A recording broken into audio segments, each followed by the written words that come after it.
Guys, welcome to Better Bachelor. My name is Joker with a face for radio and a voice for print. Really? Media stunned. Men are no longer participating in society. I do one of these like updates every 3 to 6 months because they keep coming out month or year or quarterly where they're like, I don't understand what's going on with men. Men are not participating in society. Men are not getting jobs that pay good money. Men are not stepping up to the plate. Where have all the good men gone? And they act like this is a surprise. But here's another person that's like flabbergasted that 30% of men aren't even working right now. So they say, this is from Yahoo Finance, they say 7 ways men live without working in America. Now, this is from just a couple months ago, but they're saying, look, guys they're not participating in society anymore. And we're so shocked. They say 1/3 of all working age men in America aren't doing diddly squat. How do you know they're not doing diddly squat? Just because they're not doing traditional work. Maybe you don't know about. Maybe they're working under the table. They don't have a job and they aren't looking for one either. 1/3 of all working age men, that's almost 30 million people. How do they live? What are they doing for money? To me, this is one of the great mysteries of our time. Now, I'm sure they'll get into it to some degree, but I can tell you why it's not such a great mystery. Men are being told, especially, and as a matter of fact, I think I have this from Morgan Stanley. Morgan Stanley's under fire. Let me shrink this down so you guys can see it a little bit. Morgan Stanley under fire for minority-only intern program. You can be Black, Hispanic, Native American, and or LGBTQ freshman. That's it. So if you're a straight white male, basically what they did is they said everybody but straight white male can apply for this position. So if you're a guy and you're like, you know what, I'm not a bad person. I'm just a regular, average guy. I happen to, yes, be white, which is what in the United States, I think that's like 60% of the population, 70% of the population. I don't know. Well, we're told we're not wanted anymore. And we're told patriarchy. And we're told men have all the advantages in college when in the meantime, women are getting all the free college programs or what's the word I'm looking for? All the give outs. I forget what the word I'm looking for. All the give outs for college. And then guys enroll in college and they're told, oh, patriarchy, you're bad, you're this, you're that. Guys don't want to have a part of that. And so on top of that, then they say, you know something, I don't know, I don't really feel like being a trucker or a welder or a plumber or whatever. I'll just stay at my parents' house. I'll get maybe a part-time gig or something, enough to maybe buy some video games, and I'll just live with my parents. And then when they die, I'll take their house. Like, I've heard of people actually talking about doing that. Because what's the reason to, when I was a kid, getting a driver's license was to be able to drive. And to drive was to be able to go out and take out girls and have a makeout session or fool around in the back seat of your car when you're in high school. Guys, that's not happening for them anymore. Why do they need a job? To buy a house? What for? To live alone? What for? There's no reason for them, for many men, because they're just like, I'm just like a big kid. Like, I'm not getting any action from women. I'm not having any success. This isn't working out for me, so screw it. But again, they're still shocked. They say, I'm certainly not the first person to make this note of this shocking statistic. You've heard of people bemoaning this labor participation rate, which is simply the number of working age men, usually counted as ages 16 to 64, who are working or are seeking work as a percentage of the overall labor force. Now, let me pause you here. I actually am probably not considered part of the working labor force because I put videos out there, and then depending on the ad revenue or lack thereof, they send me a little bit of money for it. Over on Locals, if you subscribe, they collect it. They take 1 or 2% of it. Then they send that to me. I guess I probably wouldn't be counted as a working age man because I'm not technically out there in the traditional labor force. So if you've got guys like that, you've got guys that maybe retired early, and you've got young guys that they say if the working age is started at 16, And guys are living at home with their parents until 28 or 30 or 32 because they have no opportunities to date and there's no really reason for them to get out of the house. Yeah, I could see a lot of men doing that. They say that because of the bug, which has, of course, produced a number of factors that made working more difficult, never mind dangerous, whatever, pushed the labor participation rate to a new record low. But the fact that millions of American males have not been working precedes the bug by decades. In fact, the participation rate for men peaked at 87.4% in October 1949 and has been dropping steadily ever since. It now stands at 67.7%. Well, now remember, why? Because women used to be homemakers and they used to stay at home. And so now a lot of the positions in many jobs, half the positions or more, are now given to women. So those men that were competing for those positions may not get them. And then when they realize, well, I don't feel like doing these other jobs, I just won't work at all. So, of course, men working has been steadily declining. And then you add on top of that, like the Morgan Stanley article I was talking about, where, well, if you're just an average, everyday, straight white guy, we don't want you. But if you look at, and I don't know what our statistics here in the United States, but I think like black men make up 7% of the population, Latinos slightly higher than that. And then what's the alphabet community? What are they, a couple of percent? So that's all you're going to take in. So you're probably going to have an overrepresentation. And again, if you're just kind of a straight white guy, they're like, we don't want you, go away. So why would a guy be excited to participate? Why would if 70% or 60% of the population is Caucasian and half of that are men, that's 30% of the workforce that they're kind of like, we don't really want to hire you. Please don't apply. Don't bother. As a business journalist for a good portion of those 70 plus years, I've looked at thousands of charts and graphs in my life, and I have to say this one is as jaw-dropping as it is vexing.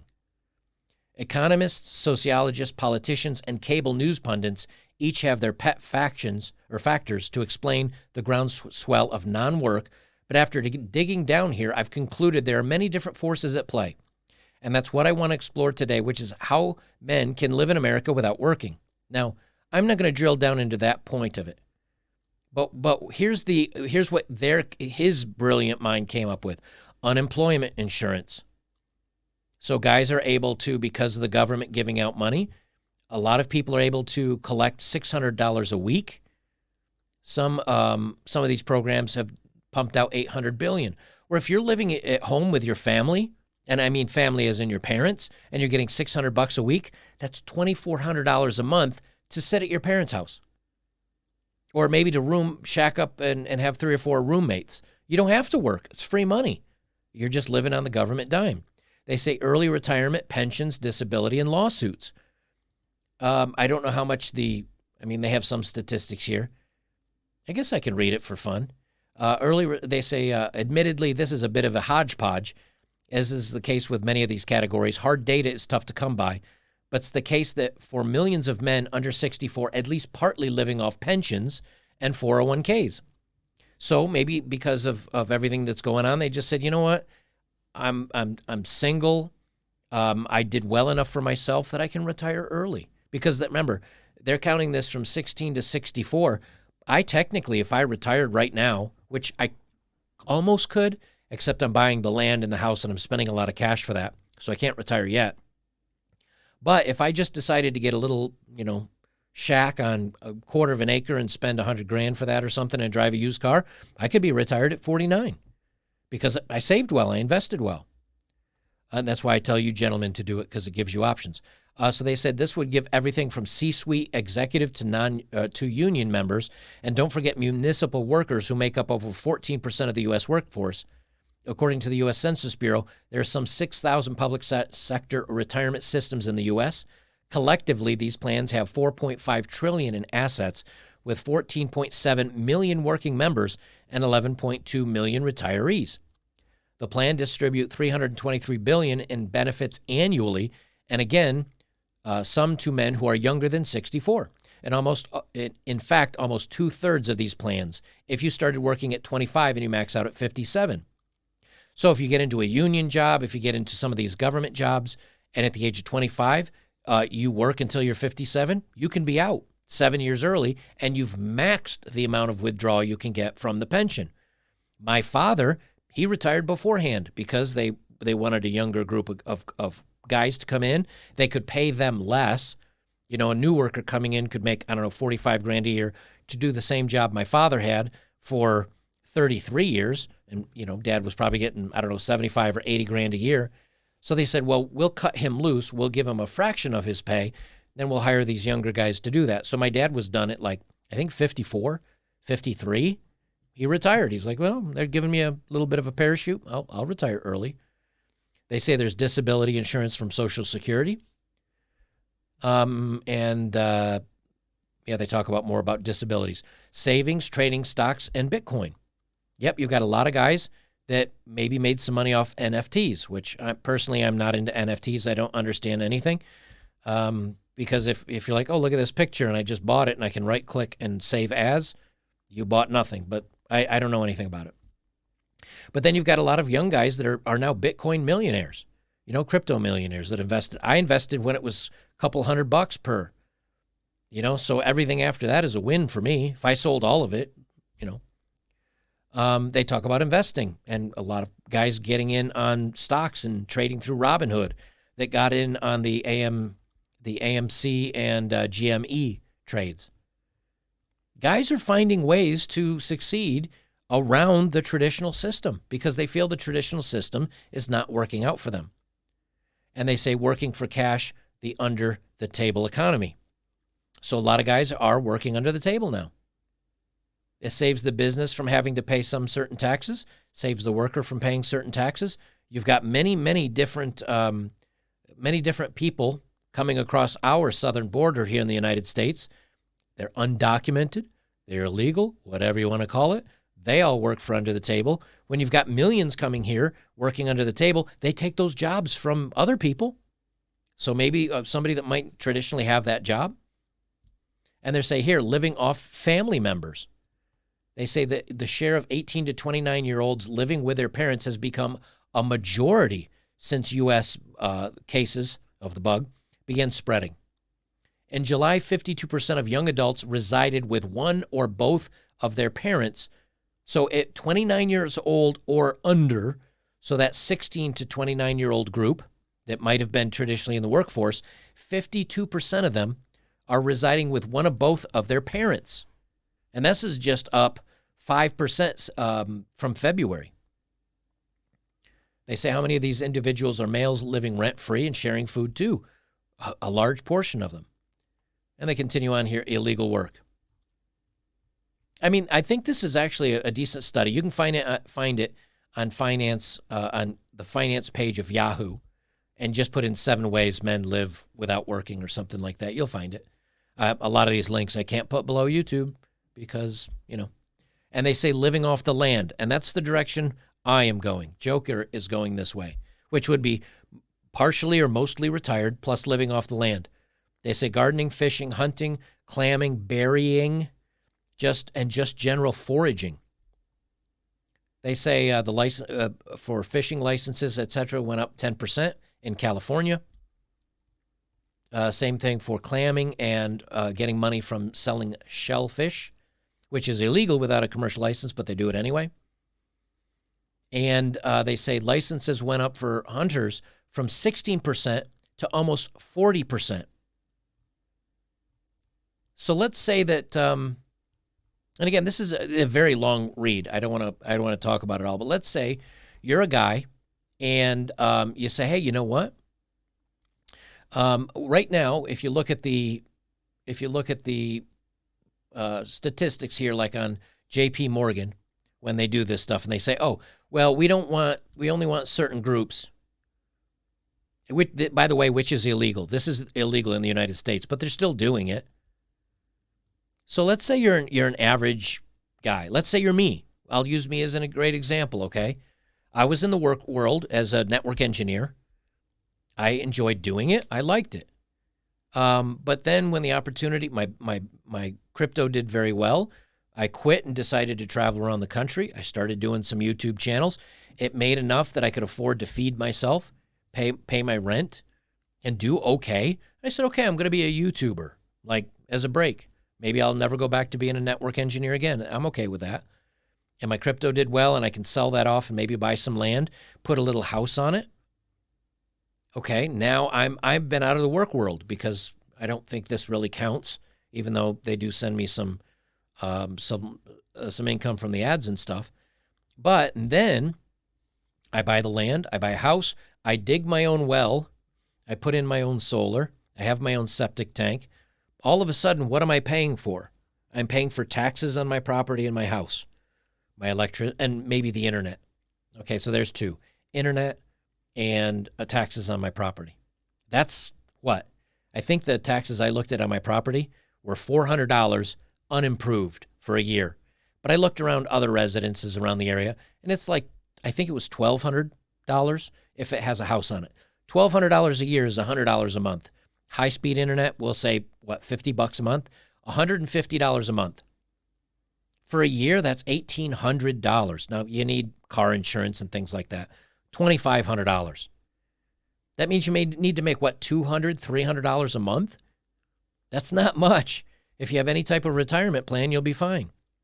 Now, you can throw food on top of that, but you don't have the electricity because you prepaid with solar.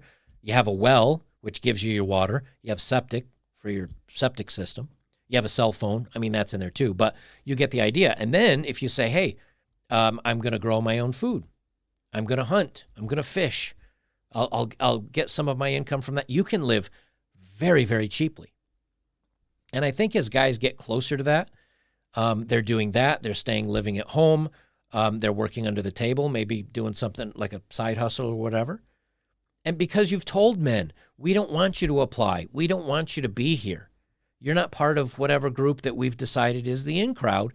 You've had too much power for too long. You need to go away now. Even if you're a 17-year-old guy that never had power over anything in your life, this is what happens when you categorize people and say, oh, you're part of this group? Oh, well, then you have these advantages. I don't know about you, but a 22-year-old homeless dude does not have any advantages over Oprah or Magic Johnson or Kobe Bryant. Well, he's got some advantages over Kobe, I guess. But my whole point is that you've told men, look, we don't want you in society anymore. We don't want you here. So men are looking for ways around that. And the funny thing is when they're like, well, this is just shocking. I can't believe that men are bailing out of society. I am shocked. Shocked. Well, not that shocked. Of course they are. And then when those societies start to collapse, because there are many hardworking, bright, sharp men that are working hard and being sharp on their own instead of for a business or a corporation, of course things are going to start falling apart. Of course they are. If you're here on YouTube, YouTube can screw itself and no dating profile for you. Join me over on Rumble. Join me over on Rumble or on Locals, betterbachelor.locals.com for the dating profiles of the day. Guys, if you'd like to support my work, links are below as always. If you have, thank you very much. And the best way you can support me is like, comment, share, subscribe. Join me over on betterbachelor.locals.com, where we've got free speech forums. We talk about everything under the sun. I do individual one-off videos. I do live streams. I do special individual content over there for supporters. And you can support me for about 13 cents a day. So join me over on betterbachelor.locals.com, and we'll see you next time.